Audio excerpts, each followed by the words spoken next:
നമസ്കാരം. തെലുങ്ക് ടെലിവിഷൻ താരം ചന്തു എന്ന ചന്ദ്രകാന്ത് ആത്മഹത്യ ചെയ്ത നിലയിൽ. ഇന്നലെ അൽക്കാപൂരിലെ വസതിയിലാണ് ചന്ദ്രകാന്തിനെ ആത്മഹത്യ ചെയ്ത നിലയിൽ കണ്ടെത്തിയത്. സംഭവത്തിൽ പോലീസ് കേസ് രജിസ്റ്റർ ചെയ്ത് അന്വേഷണം ആരംഭിച്ചിട്ടുണ്ട്. 5 ദിവസങ്ങൾക്ക് മുൻപായിരുന്നു തെലുങ്ക് നടി പവിത്ര ജയറാം വാഹനാപകടത്തിൽ മരിച്ചത്.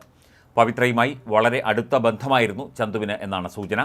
ആത്മസുഹൃത്തിൻ്റെ വിയോഗം ചന്തുവിനെ തകർത്തിരുന്നു എന്നും നടൻ കുറച്ചു ദിവസമായി വിഷാദത്തിലായിരുന്നുവെന്നും സുഹൃത്തുക്കൾ പറയുന്നു. പവിത്രയുടെ മരണത്തിൽ മനം നൊന്താണ് ചന്തു ആത്മഹത്യ ചെയ്തത് എന്നാണ് സൂചനകൾ. അടുത്തിടെ ഒരു അഭിമുഖത്തിൽ താനും പവിത്ര ജയറാമും അധികം വൈകാതെ തങ്ങളുടെ ബന്ധം ഔപചാരികമാക്കാൻ പദ്ധതിയിട്ടിരുന്നതായി ചന്ദ്രകാന്ത് വെളിപ്പെടുത്തിയിരുന്നു. ഇതിന് പിന്നാലെയായിരുന്നു നടിയുടെ മരണം.